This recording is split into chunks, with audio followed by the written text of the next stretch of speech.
Assalamualaikum warahmatullahi wabarakatuh. Saya Putri Rahmawati SPD selaku guru bahasa Indonesia SMP Islam Azamir Kunciran Tangerang. Kali ini saya akan membahas tentang teks buku fiksi, yaitu materi pembelajaran bahasa Indonesia kelas 9. Halo semuanya, salam literasi. Kali ini kita akan membahas tentang teks buku fiksi. Sebelumnya, saya ingin bertanya nih kepada teman-teman semua di rumah. Nah, pasti buat kalian sering gak sih mendengar istilah fiksi? Atau mungkin pernah mendengar istilah non-fiksi? Kalau sudah pernah, ayo kita kupas tuntas. Oke, saya akan memperkenalkan. Bisa dilihat buku yang saya pegang. Kira-kira ini buku apa? Buku mata pelajaran bahasa Indonesia. Saya ingin bertanya, apakah kalian tahu apakah buku ini termasuk dalam golongan buku fiksi atau termasuk dalam golongan non-fiksi? Oke, mari kita bahas. Oke, teman-teman semua, pernah tidak sih kalian membaca salah satu atau mungkin ketiga dari buku yang sudah saya tunjuk? Nah, buku ini seperti yang kalian lihat, judulnya ada Milia, Suara dari Dilan. Ya mungkin kalau kalian pernah membaca novel tersebut atau pernah menonton film tersebut, nah ini pasti sering nih di kalangan remaja ya, terutama untuk anak-anak SMP atau SMA. Kemudian di gambar kedua ada perahu kertas. Nah, siapa nih yang tidak tahu perahu kertas? Selanjutnya ada Sang Pemimpi. Sang Pemimpi ini adalah novel karya Andrea Hirata, juga buku kedua yang terinspirasi dari Laskar Pelangi. Nah, ketiga buku ini yang saya jadikan contoh merupakan contoh buku atau teks fiksi. Oke, kalian tahu teks buku fiksi? Fiksi itu ada apa saja? Yang termasuk dalam golongan fiksi yaitu ada cerpen, ada novel, kemudian ada legenda. Nih ya teman-teman, sedikit berbagi pengalaman dan saya pernah membaca buku tersebut ya, cuma mungkin salah satu. Dan ini bukunya sangat-sangat menarik. Yang termasuk fiksi itu kan ada legenda ya, mungkin kalian tahu ada Tangkuban Perahu, Batu Menangis, kemudian Sangkuriang. Kalau di novelnya kalian ada Milea, kemudian Perahu Kertas ya. Apalagi banyak ya contoh-contoh novel cerpen. Kemudian ada puisi teman-teman. Kalau misalnya kalian pernah membaca puisi, nah puisi ini sangat-sangat legend. Tahu istilah legend? Puisi ini sudah dikenal oleh banyak awam ya, kalangan yang tadinya tidak tahu itu menjadi tahu. Karena semakin seiring berjalannya waktu, puisi itu makin dikenal masyarakat. Puisi terbagi menjadi puisi lama, juga puisi baru. Kalau puisi baru mungkin kita taunya puisi percintaan ya. Nah, kemudian kalau di teks fiksi ini kita juga taunya novel dan cerpen itu hanya novel percintaan, tapi sebenarnya banyak lagi karya-karya teks fiksi yang harus kita baca. Oke, sekarang saya mau tanya nih, pengertian teks fiksi atau buku fiksi menurut kalian? Saya akan menjelaskan tentang buku fiksi. Buku atau teks fiksi merupakan teks yang menyajikan suatu peristiwa atau kejadian atau kehidupan yang berdasarkan rekayasa atau imajinasi si pengarang. Misalnya saya membuat buku cerita tentang anak. Wah, anak ini diceritakan yatim piatu, kemudian berimajinasi, kemudian ada di negeri dongeng, kemudian dia menikahi pangeran. Itu adalah contoh bentuk fiksi yang artinya itu bukan kenyataan. Tetapi kalau non fiksi, nah ini seperti yang saya bilang tadi. Buku bahasa Indonesia atau buku mata pelajaran merupakan buku non-fiksi yang artinya buku ini disajikan secara nyata atau benar-benar adanya fakta. Nah, kalau tadi buku fiksi contohnya ada buku cerita anak, kemudian dongeng, novel, ada cerita pendek, fabel, juga naskah drama. Kemudian ada apa lagi? Nah, di dalam teks fiksi itu ada unsur pembangunnya ya, sama seperti drama dan cerpen. Buku fiksi ini terbagi menjadi dua, ada unsur pembangunnya. Pertama, ada unsur intrinsik yang artinya unsur yang membangun teks fiksi itu sendiri. Ada unsur ekstrinsik yaitu unsur yang mempengaruhi daya tarik cerita dari luar cerita itu sendiri. Oke, kita bedah apa saja sih yang termasuk dalam unsur intrinsik dan ekstrinsik itu? Nah, ini udah paling sering banget ya. Ada unsur intrinsik dari teks buku fiksi. Yang pertama, itu pasti ada tema. Nah, di dalam jalannya cerita, sebuah teks, baik cerpen, kemudian naskah drama, atau mungkin novel, itu pasti ada tema. Tema itu merupakan gagasan unsur dari sebuah judul. Kemudian alur atau plot. Nah, alur ini terbagi menjadi dua. Ada alur maju, ada alur mundur, juga alur campuran. Kemudian yang ketiga ada amanat, pesan yang disampaikan pengarang terhadap pembaca. Kemudian ada sudut pandang. Nah, sudut pandang ini sering sekali kita temukan di dalam teks fiksi. Ada sudut pandang orang pertama, orang kedua, ketiga. Kemudian ada latar, kemudian tokoh, serta gaya bahasa. Nah, latar itu sudah pasti latar tempatnya, kemudian latar waktu, kemudian latar suasana. Kalau untuk tokoh seperti apa sih, teman-teman? Kalau untuk tokoh itu pasti ada antagonis, protagonis, tritagonis. Nah, ini yang sering kita tahu, protagonis sama antagonis. Kalau antagonis biasanya jahat ya. Kalau antagonis biasanya jahat, kalau protagonis baik. Nah, kalau tritagonis ini apa nih? Nah, biasanya kalau tritagonis ini ada di antara antagonis dan protagonis, atau biasanya dia menjadi karakter atau tokoh di tengah-tengah.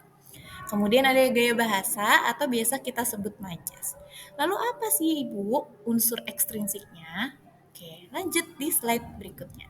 Unsur intrinsiknya itu ada pertama latar belakang pengarang.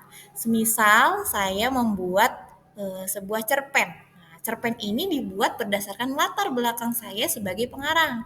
Kemudian ada unsur intrinsiknya, ada pendidikan, kemudian keadaan sosial juga budaya. Nah, contoh kita ambil deh satu Sangkuriang. Nah, Sangkuriang itu dia membawa budaya asal mana sih? Jawa Barat misalnya. Kemudian membawa unsur politik. Selanjutnya kita ke cara membaca buku fiksi. Nah, untuk membaca caranya ini ada metodenya, yaitu ada SQ3R. Artinya SQ3R, R-nya ada 3. S-nya ini adalah survey, yang artinya memeriksa. Memeriksa, meneliti, atau mengidentifikasi seluruh teks. Kemudian ada Q atau question, artinya menyusun daftar pernyataan yang relevan dengan teks. Kemudian R-nya ini ada 3, ada read, recite, atau recall. Tapi ini recall-nya bukan recall di Mobile Legends ya Bapak Ibu atau teman-teman semua. Recall-nya ini artinya menjawab dan menghafal setiap jawaban yang telah ditemukan. Kemudian ada read, read itu sudah pasti artinya membaca teks secara aktif. Kalau kita mau membaca teks fiksi, itu kita harus aktif. Setelah membaca teks secara aktif untuk mencari jawaban, nah kemudian kita ada yang terakhir review. Artinya meninjau ulang seluruh jawaban atas pertanyaan yang tersusun pada langkah kedua dan ketiga. Nah pastinya ada question dulu, kemudian read. Nah setelah kita membaca, kemudian kita review. Nah lanjut setelah kita baca nih apa sih Bu? Nah kalau misalnya kita baca teks fiksi ya, fiksi itu kan ada novel. Kalau di kelas 9 itu biasanya banyak yang baca novel. Nah banyak yang nggak beli novel tapi baca-baca nih di perpusnya. Nah itu bagus. Biasanya yang dilihat apa Bu? Biasanya yang dilihat itu sinopsis. Nah ini sering kali nih beda Bu, sinopsis tuh apa? Yang kayak gimana? Padahal ini anak-anak nih selalu nonton film Bu di bioskop, tapi nggak tahu sinopsis itu apa. Nah, di dalam buku fiksi, sinopsis itu merupakan rangkuman atau ringkasan isi buku.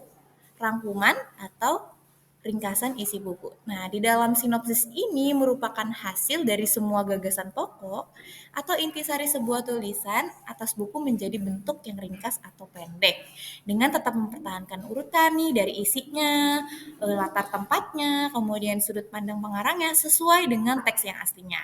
Contoh misalnya kita yang lagi viral nih, kan di Netflix itu ada ya serial Gadis Kretek, mungkin kalau kalian semua tahu itu kan ada sinopsisnya nih, sinopsisnya siapa, tokohnya siapa, misalnya oh ini si Dian Sastronya sebagai Dasia misalnya, itu merupakan sinopsis, diceritakan nih keluarganya seperti ini.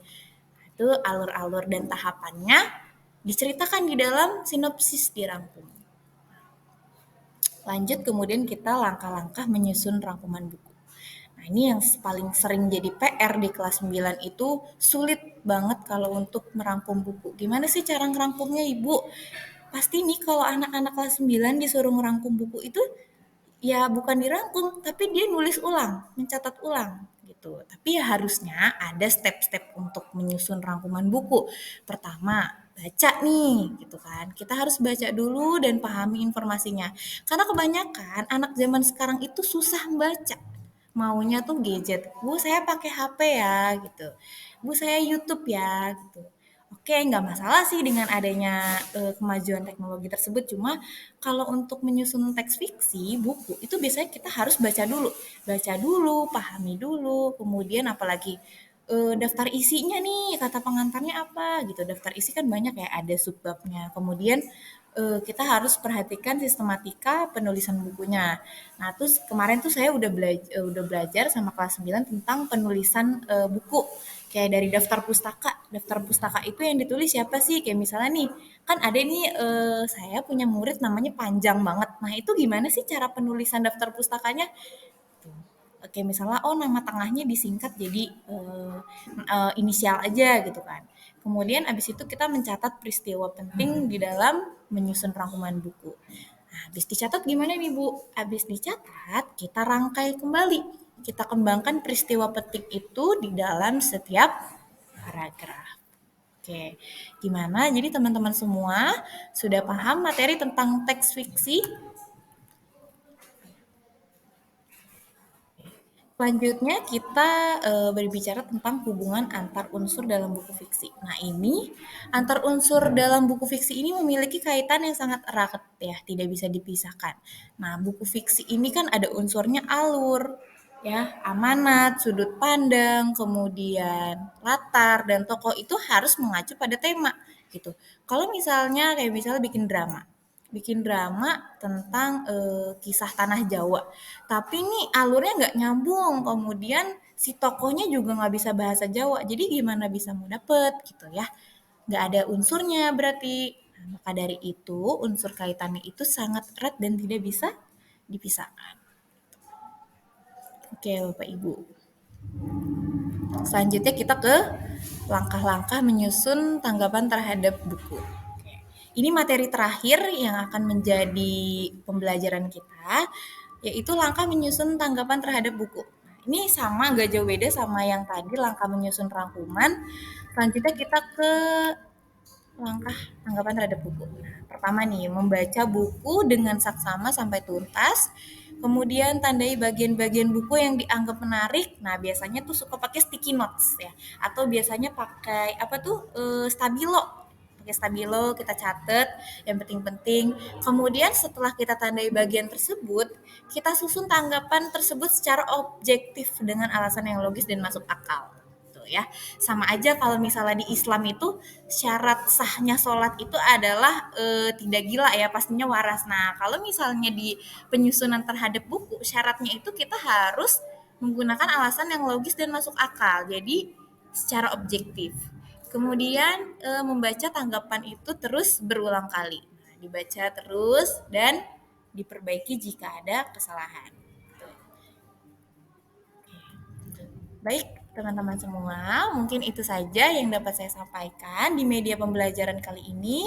Semoga bermanfaat bagi pembelajaran bahasa Indonesia di kelas 9. Oke, saya akhiri dulu dengan pantun. Ini di sini ada sedikit pantunnya. Oke. Pergi ke pasar, membeli selasi, naik motor, hati-hati. Cukup sekian, terima kasih. Semoga materi ini dapat dimengerti. Oke, terima kasih banyak. Saya Putri Rahmawati, Guru SMP Azamir. Wassalamualaikum warahmatullahi wabarakatuh.